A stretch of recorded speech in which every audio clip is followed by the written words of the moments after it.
I wake up at 4:45. I don't need an alarm clock. My success wakes me up. In order to increase my efficiency, I actually sleep in my running gear with my running shoes. So I get out of bed and immediately run out the door and do a 15-mile run to start my day. I finish up my morning routine with a Zoom call with the Dalai Lama, who thanks me for being so disciplined and teaching him so much about life. And then I start my day. All right, guys, so obviously I'm kidding. I'm just making fun of all these videos I see out here about these insane morning routines that I don't really think are realistic. And instead, what I'm going to show you in this video here is my actual morning routine, which has shifted considerably since I started my business a little over 2 years ago to now running multiple seven-figure companies with having team members and employees who rely on me.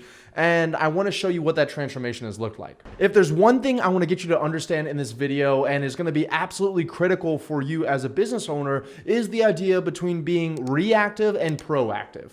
So before I get into my routine, I want to talk about this for 1 second. Most people I know are immediately reactive as soon as they wake up. And what that means is that they wake up, they pull their phone out, they look at Instagram, they look at their text messages, they open their email, and they don't give really any time for them to be themselves. There's no creativity involved. They're literally waking up and asking the world to just throw at them whatever the world wants, and then they're reacting to everything that happens. The biggest shift that I've made, not only in my morning routine, but in my life, is being proactive instead of reactive. So instead of waking up in the morning and opening up Slack, opening up my phone, touching my computer, doing anything, I spend hours first working on myself and then working on things on the business, like making these videos here, before I even open up the world at all to allow itself to throw shit on me, essentially. Now, when I first started my business and I was required to be there for sales calls, onboarding, client fulfillment, and pretty much all day-to-day operations, that like proactive time window was pretty much just 1 or maybe 2 hours in the morning. But as I started building out systems, processes, and hiring really great team members, I'm at the point now where I get up, as I'll talk about in a second here, right around 5 to 5:30 every single morning, and I don't actually open up my Slack or speak to any of my employees till closer to 12 o'clock in the afternoon. So now that you've understood that concept, let's dive into my $1 million morning routine. So as I said a second ago, first things first, I wake up at around 5 a.m. every single morning. Now, because I really truly do value sleep, I've spent a lot of time researching what are the best sleep practices for myself and then testing them out. And what I found is that if I can get about 8 hours in bed, meaning that I'm in bed at about 9 to 9:30, I can have really great sleep efficiency so that when I'm waking up at about 5 to 5:30 a.m., I'm feeling really energized and ready to go. Some things that have really helped my sleep efficiency are blackout blinds, sleeping in 68-degree room temperature, clean sheets, 1 cup of coffee a day in the morning, and the most important, which is no light, either blue light, white light, any kind of bright light,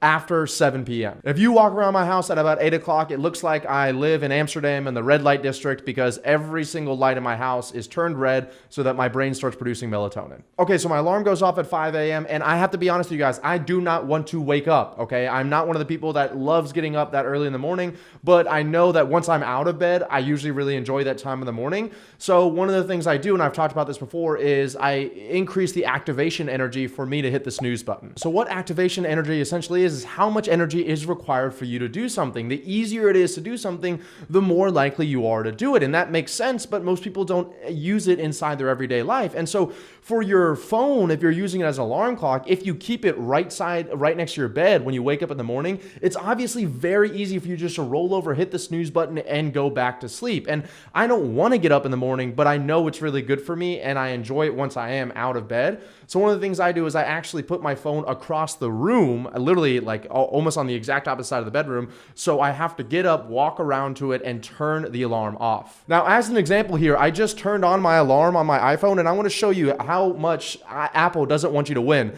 Look how big the snooze button here is, and look how big the stop button is. They want you, the activation energy is to hit the snooze button. So they even make it hard in that sense in order for you to actually turn your alarm off and get up in the morning. So right after I hit the alarm, I go over to the sink, I splash some cold water on my face in order to invoke that fight or flight response and get my adrenaline going for that day. I then brush and floss my teeth. You guys should be sure to do that. That also opens up like the cleanliness of my mouth and even wakes me up even more. And that takes about 10 minutes. And then the next part is something that I recently added that has totally transformed my life. Hey guys, by the way, if you guys are getting value out of this video, if you don't mind, please smash the like button down below and hit subscribe. Over 80% of you that are watching my videos are not subscribed. And if you subscribe, it lets the YouTube algorithm know that you like these videos. Immediately after I'm done brushing my teeth, I walk over to my living room and I have this 270-degree view of Miami and Biscayne Bay. And I actually do yoga and stretching, mobility exercises for 30 minutes.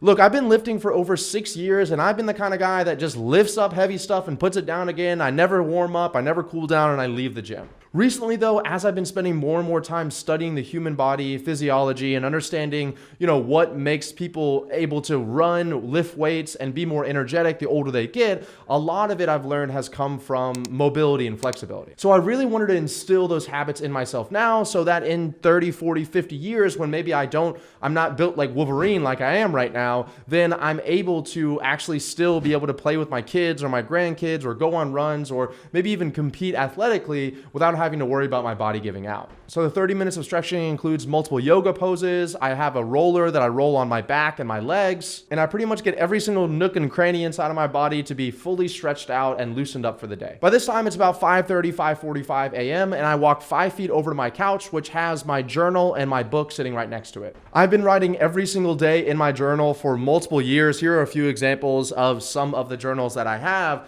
And inside of my journal, I follow the same format. And what I do is on the left-hand side, I write down my affirmations. What my vision for my company is, what my vision for myself is, what my top priorities are in life, how much money I'm making, what my net worth is gonna be, how I view problems, so on and so forth. Immediately underneath that, I'll write my gratitude list. This is something I got from Tony Robbins and I absolutely love it, but essentially what I do is I write down 3 things that I'm incredibly grateful for either that morning or the day before, and it forces me to reflect back on really how lucky I am to have the things I have in this life. On the right-hand side of the journal entry, I'll get creative and I'll just talk about what's on my mind for that day or what happened yesterday, what's going on in my world. That way I can look back like I do every year on my birthday and be laughing at some of the things I thought of, some of the problems that I thought I had, and kind of map a book of my journey throughout life. And the final thing I write in my journal, and this is something that I got from a great book called Executive Toughness, is I write down 3 things that I did really great yesterday. What are 3 things I did really well yesterday? What's one thing I need to work on? And how am I going to specifically work on that thing today?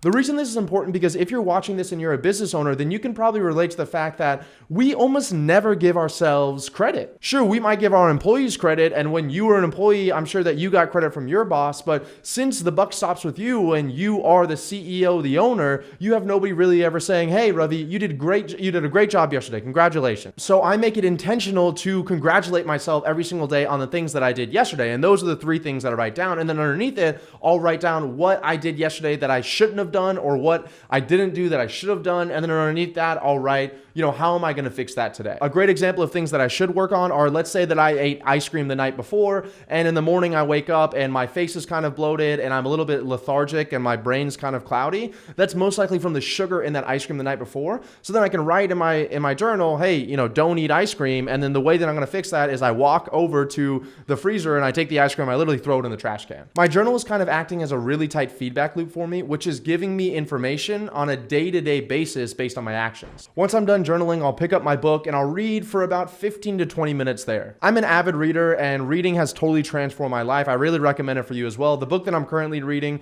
is called Ready, Fire, Aim. Now, once I'm done reading, what I used to do was then go on a run or drive to the gym. I would work out for like an hour, hour and a half. I'd get my endorphins running because that's what everybody told me to do. And then I'd come home and I'd start my workday. Now, I want to make it very important here that I am not a nutritionist. I'm not a physical, personal, financial trainer, advisor. So take what I'm saying with a grain of salt. But what I started realizing was that when I really hit my routines, my workouts really hard in the morning, I was usually exhausted by 11, 12, or 1 o'clock in the afternoon. I don't care how much sleep I got the night before. I would be so tired from my workout because I went so hard that it would become very difficult to concentrate on work. So what I tested and ended up actually implementing into my morning routine, and what a few of my clients have done with really great success, is putting our workouts at the end of your day. At this point in my life, my main priority is business, and I want to make sure I save all of the creative juices in my mind and all the energy I have for the biggest problems that I can inside my business. business and to help my clients.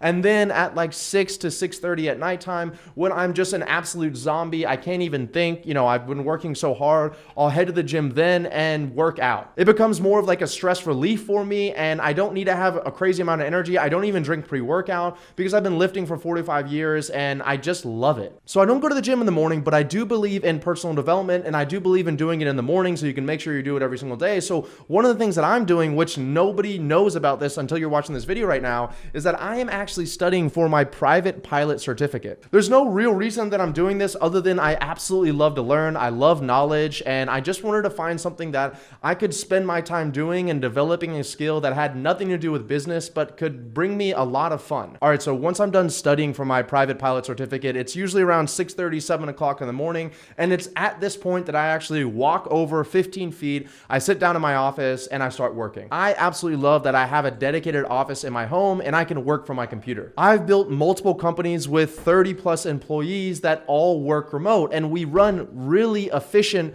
systemized, lean companies. And if you're watching this and you think that you have to have an office space in order to get stuff done, I can tell you right now, you likely don't. The amount of time that I would spend getting in my car, driving in Miami traffic, getting in the office, everybody else getting in the car, driving Miami traffic, if you compound that every single day for years, you're likely losing literally months, if not years of work time to that commute. 7 a.m. I sit down, I have a notepad on my desk right here that has the top 3 priorities I need to do that morning that I wrote the night before. And those are usually the proactive things that I need to do in order to move the needles on my business forward. It could be things like shooting YouTube videos, creating case studies, interviewing clients, making my products or services better, tinkering with the ads. All that matters here is that every single day I am doing something to move my business forward instead of just throwing myself into email or Slack or anything else and thinking that I'm doing something when in reality I'm just being reactive and I'm running in place. I do that until about 12 o'clock, which is when I have my first meal for the day. I am a big proponent of intermittent fasting, and I fast for about 16 to 18 hours every single day. That's another really great way to add efficiency in your life because I'm not always worried about in the morning, what am I eating for breakfast, cooking the breakfast, cleaning up the breakfast, all of that time, actually eating the breakfast as well. All of that time that you waste for that is not included in my morning routine, and it also really helps me burn more fat and stay more focused when I'm working. Now, if you want some more specific, tangible information on how I've built multiple 7-figure companies in the past 2 years, there's 2 links you can get access to in the description down below. One of them is going to be a brand new training I put together. It's about 20 minutes long on how you can make your first dollar online. It's essentially how I went from $0 to $5 million doing the same thing for my clients. And the second thing you can get access to is actually a free course. It's over 4.5 hours of content, and that's more for established business owners if you want to know how you can set up lead generation systems, client acquisition processes, and hyper-scalable back-end fulfillment that allows you to collect hundreds of thousands of dollars a month at 50% plus profit margin. You can get access to both of those in the description down below. Also, be sure to watch the video that's popping up on your screen right now on exactly how I used one simple graph to totally transform my life and my daily decision making. Comment down below if you guys like this video. Be sure to smash the like button, hit subscribe, and I'll see you guys in the next one.